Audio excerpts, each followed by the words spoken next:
حضرت آدم نے گندم کا دانہ اس لیے نہیں کھایا کہ یہ انہیں مرغوب تھا، بلکہ اس لیے کھایا کہ اس کا کھانا ممنوع تھا۔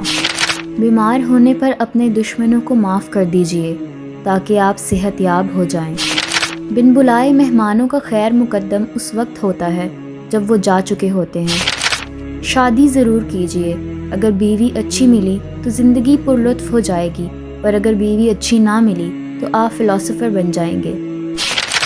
وکیل ایک ایسا تعلیم یافتہ انسان ہے جو آپ کی جائیداد آپ کے دشمنوں سے بچا کر خود رکھ لیتا ہے۔ اگر لوگوں کو ایک دوسرے پر اعتماد نہ ہوتا تو ہر ایک کو صرف اپنی ہی آمدنی پر گزارا کرنا پڑتا۔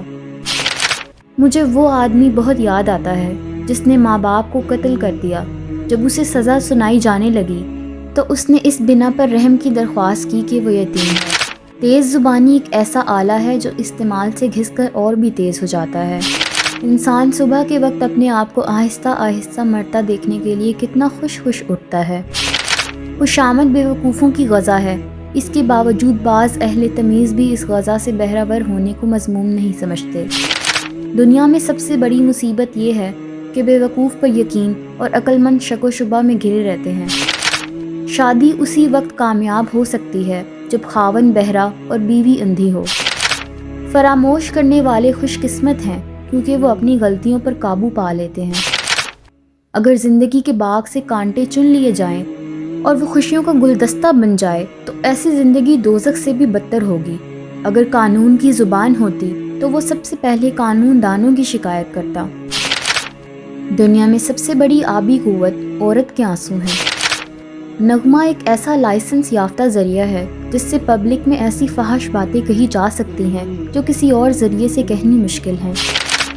جج قانون کا ایک ایسا طالب علم ہے جو اپنے امتحان کے پرچے خود مارک کرتا ہے۔ جو شخص عورت کی خواہش کے رخ کو قوت سے بدلنا چاہتا ہے وہ بیوقوف ہے۔ مصیبت اس حالت کا نام ہے جس میں انسان اپنے مداحوں سے نجات پا کر خود کو پہچانتا ہے۔ عورت کے ہاں اور نہیں میں اتنا قرب ہوتا ہے کہ ان کے درمیان سوئی بھی نہیں سما سکتی۔ سب سے بڑا خطرہ اس وقت ہوتا ہے جب نصف عاقل ایک طرف ہو اور نصف احمق دوسری طرف۔ لوہے کا کلہاڑا لکڑی کے جنگل سے ایک چھلکا تک نہیں اتار سکتا جب تک اس کے ساتھ خود لکڑی کا دستہ شامل نہ ہو۔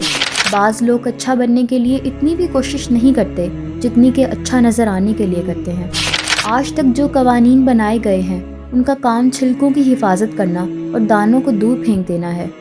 حق گوئی پر الزام لگ سکتا ہے لیکن اس کو شرمندہ نہیں کیا جا سکتا۔ لوگ پہلے تو آزادی کے لیے جنگ کرتے ہیں، پھر قانون کو آواز دیتے ہیں اور آزادی اس کی نظر کر دیتے ہیں۔ عقل مند قانون دان خود کبھی قانون کا دروازہ نہیں کھٹکھٹاتا۔ موجودہ نظام میں اپنے پڑوسی کی جیب خالی کیے بغیر کوئی شخص اپنی جیب نہیں بھر سکتا۔ لٹیرے کو یا تو آپ کی دولت کی ضرورت ہوگی یا زندگی کی، لیکن عورت کو دونوں کی ضرورت ہوتی ہے۔ جو لوگ ہم سے پہلے تھے وہ ہمارے لیے قابل عزت ہیں، اور جو ہمارے بعد آئیں گے ہم ان کے واسطے عبرت ہیں۔ بھیڑ اور بھیڑیا دونوں اسی حالت میں اکٹھے رہ سکتے ہیں جب بھیڑ بھیڑیے کے پیٹ میں سما جائے۔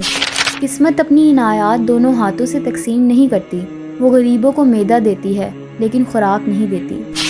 بعض لوگ اپنی ابتدائی عمر زندگی کے آخری حصے کو ناخوشگوار بنانے میں صرف کرتے ہیں۔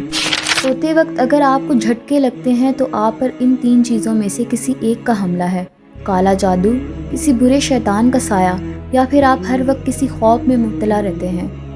خاموشی اظہار نفرت کا سب سے بہترین طریقہ ہے۔ اگر عقل مند اور بیوقوف دونوں اسیر محبت ہو جائیں تو ان میں کوئی فرق نہیں رہ جاتا۔ جو شخص صرف عقل مند ہے وہ قابل رحم حالت میں زندگی بسر کرتا ہے۔ خیالات مستقبل کے کارناموں کے بیج ہیں، ادھر آپ نے سوچا، ادھر وہ بن گیا۔ پر امید ہو کر سفر کرنا منزل پر پہنچنے سے بہتر ہے۔